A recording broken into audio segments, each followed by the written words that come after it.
Now, this is Brandon Carmody with the latest from the LGBTQIA community on the GNR Radio Network. Hello, this is Brandon. Hey, Brandon, it's Coor. How are you? Hi, Coor. Nice to meet you. Likewise. Welcome to Gay News Radio. Thank you so much. I'm excited about our event. Great. Well, let's get formal here. Cohen began her career aspiring to be a comedy writer, but in 2012 she decided to get in the spotlight herself. Thanks to her comedy writing background, she moved up quickly, getting offered feature work within a month of starting. A few weeks later, she was chosen to perform in the Cape Fear Comedy Festival.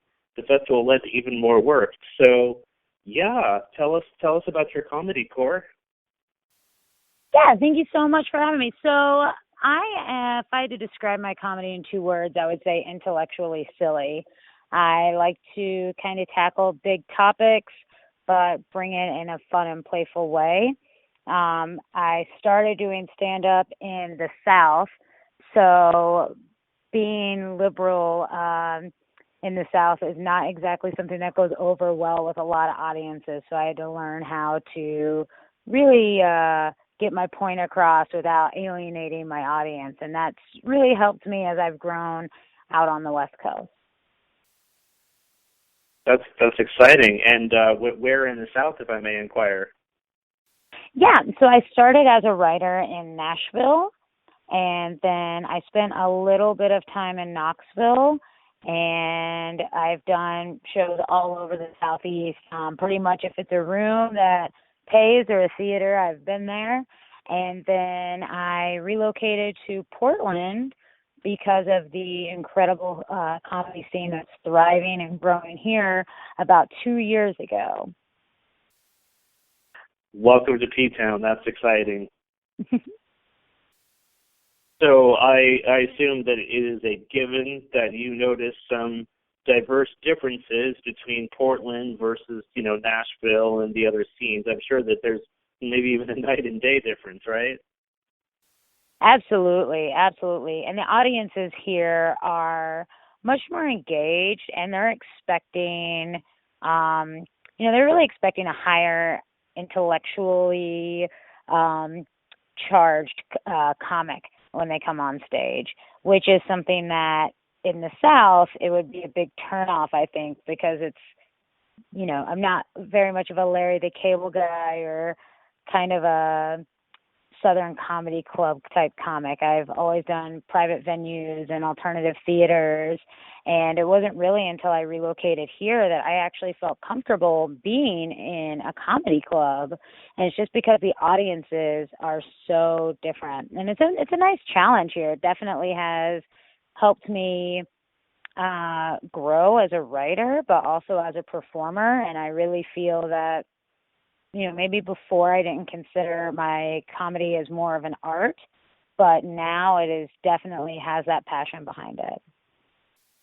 Excellent. Now, would you consider yourself LGBT, or are you an ally? Well, I'm bisexual. I dated a woman for 4 years before I got with my current partner, who I've also been with for 4 years. And I'm also a member of the Portland Area Business Association. PABA is the LGBTQ Chamber of Commerce here in Portland. Yes, and I see them at Pride every year. I think they're even listed as a main sponsor, if I recall correctly. Yes, absolutely. Yeah, and I volunteered at Pride, and it's really great because a lot of East Coast cities and towns don't really have a business presence throughout the gay community, and I think it's really incredible here, just the amount of pull and the amount of support. A lot of our sponsors for the V to Shining V event are PABA members, and I think it's just great, and everybody here really wants to see everyone do well, and that is part of the reason why Portland was such an easy choice. Now, that's an excellent segue. So V to Shining V Lady Parts Justice League. I have just got to ask about this, Coor. What is this event? What can you tell me? It looks like that it's a coven of hilarious, badass feminists who use humor and pop culture to expose the haters fighting against reproductive justice. Have announced round 2 of V to Shining V. Take it away. Yeah, absolutely. So Liz Winstead is the creator of The Daily Show, and Lady Parts Justice League is her personal 501c3,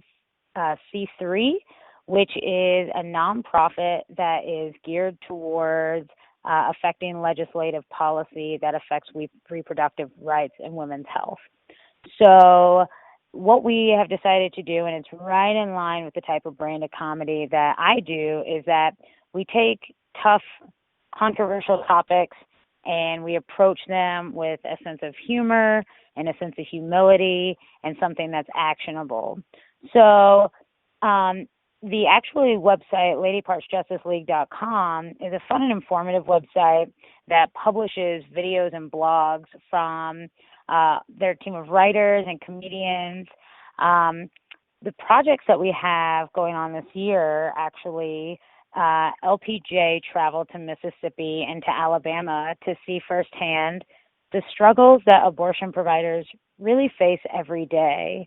We were privileged to help support their work, and we were able to witness some of the abuse that they have to endure from anti-choice protesters. I believe it was last year that the barrier, it was like a 500-foot barrier, and between protesters and entrances for service providers, and now that's been reduced to a mere 50 feet. And so it has really elevated the tensions because, like, in Wyoming, a lot of people don't know this, there is not a single surgical abortion provider in the entire state. And Wyoming is a pretty vast place. And then you look at places like Texas, where they're shutting down. You know, Texas is bigger than Europe, right? So they're like shutting down. So what's their alternative? I mean, do they have to travel? What's their alternative if they live in that region? The alternative really is what? It's to go back what was happening, what's happened since the beginning of time with unwanted pregnancy. The difference in legislative policy has nothing to do with whether or not women will seek out abortions for unwanted pregnancy. Women have been doing that since the beginning of time. The legislative policy secures a woman's right to have safe medical care, because it's the difference between seeing a physician in a sterile room who is going to be giving you the proper before and after care from your surgery, or seeing, some type of chop shop, because we know that in these states where reproductive rights are being restricted, that more women are showing up in emergency rooms with aftermath issues from going to chop shop. Yeah, so that's really what it's about. It's about getting access to safe and legal abortion. And more importantly,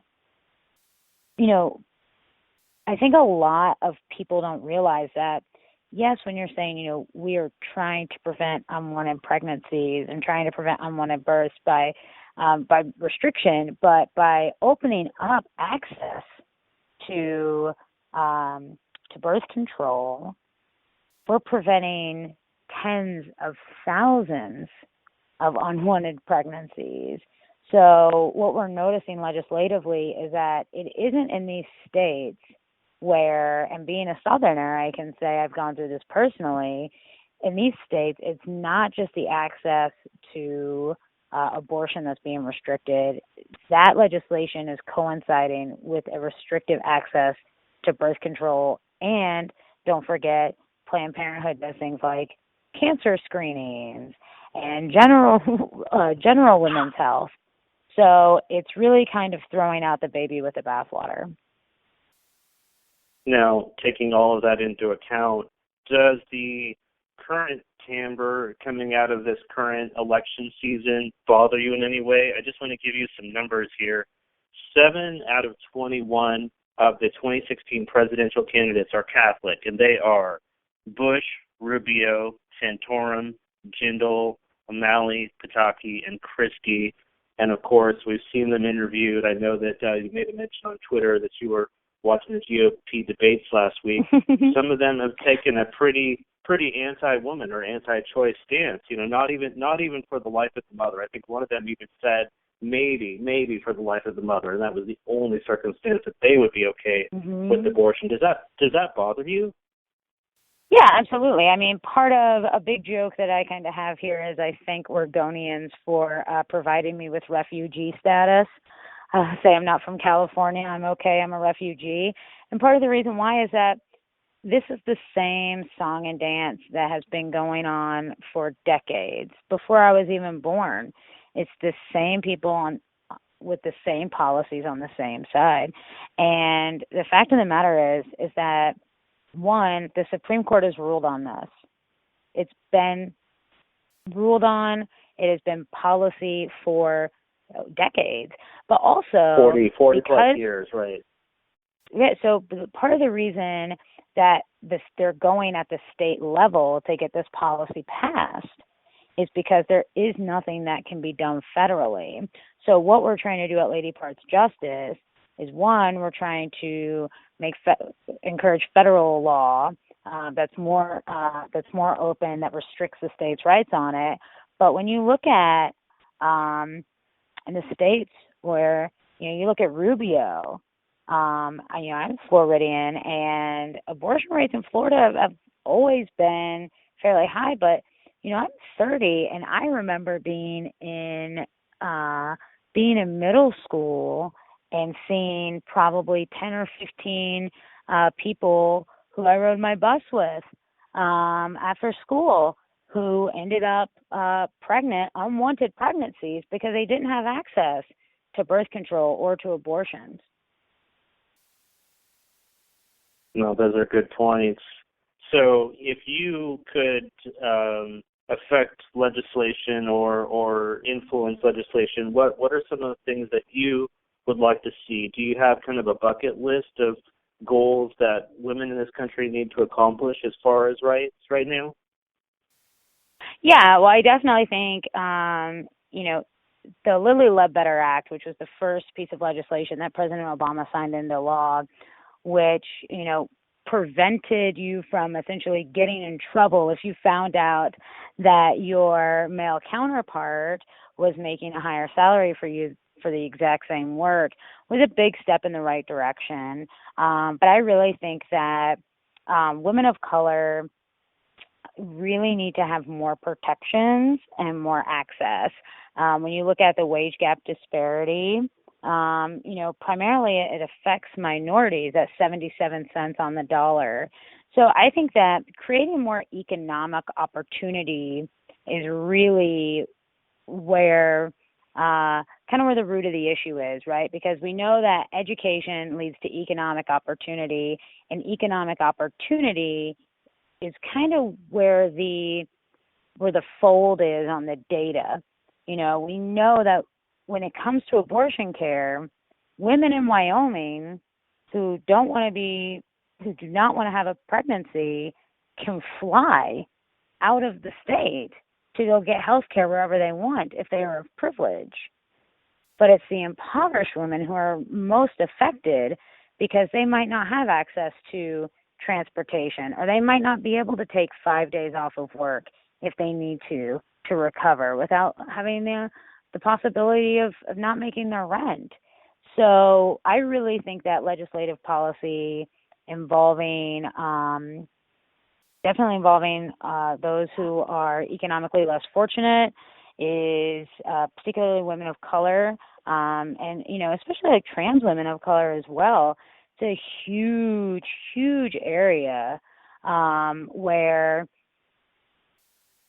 there was, kind of the big hurrah about Caitlyn Jenner, and making sure that people understood that Caitlyn's story is abnormal. compared to what most women's story is.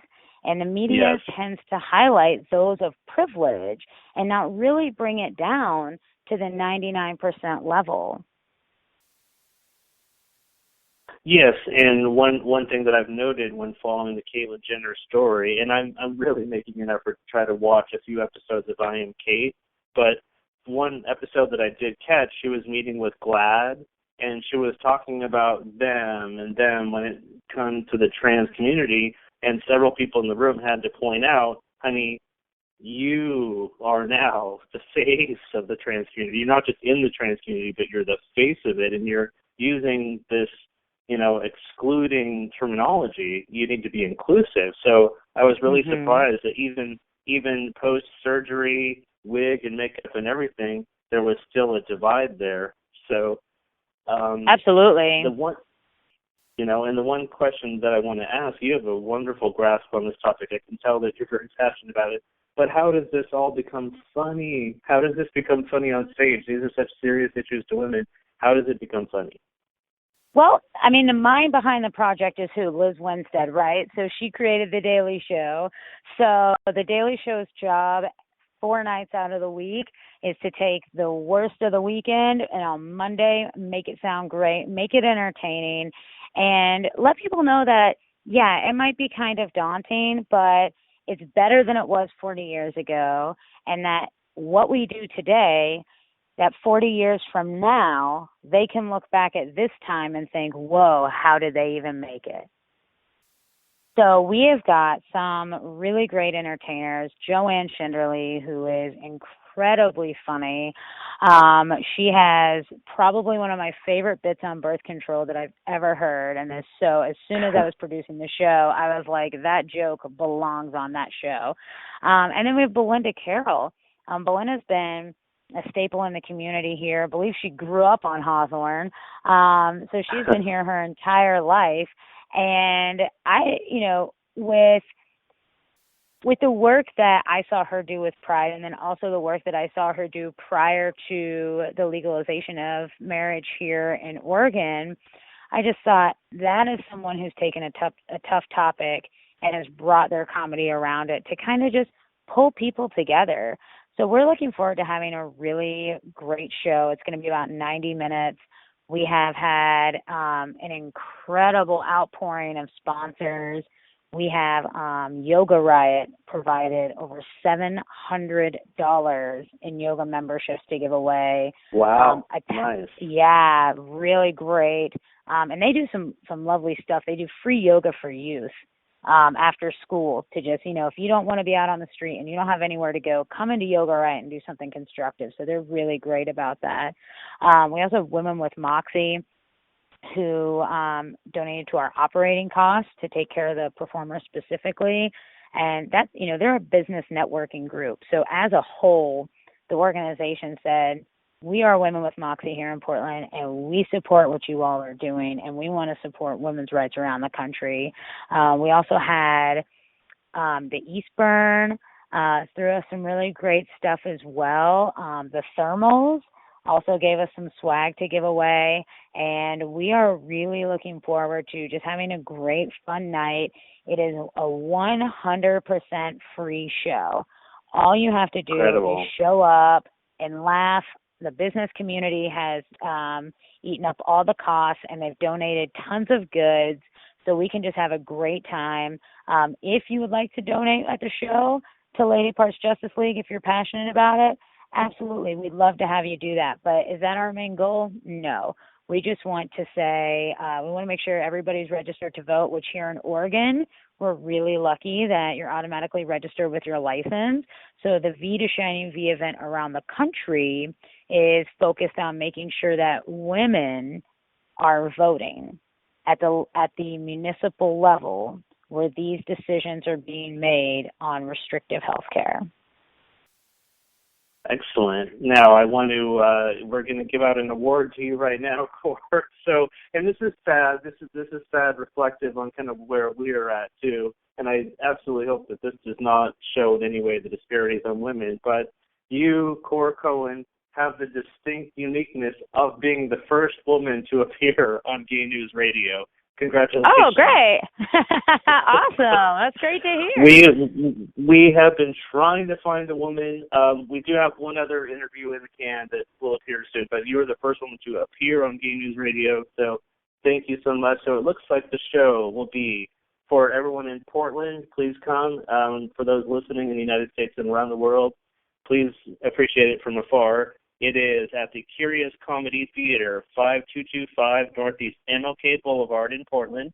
It is this Saturday, September 26th at 9:30 p.m. to 11:30 p.m. Lady Parts Justice League. It's a coven of hilarious, badass feminists, right? Yes, ma'am. You know, I've been wondering for years if it would be a stupid idea or the funniest thing ever if I was to ever go out and do a one-man show of the Vagina Monologues. Let's put that out there. You should. I tell you what, when I see you on Saturday, I will take an excerpt of your, I'll take a 5-minute performance of that, and then I'll give you a full opinion. But I have to say, I'm at about a 90% yes right now. I better start rehearsing. All right. Well, Coor Cohen, it's so nice to meet you. Best of luck Saturday. I will do my very best to come for part of it. I work at 11, so if you see me duck out the back, it's not because anyone was terrible, okay? Oh, thank you so much. It was my pleasure. Have a great rest of the week. Thank you very much. Cheers. This is GNR, Gay News Radio.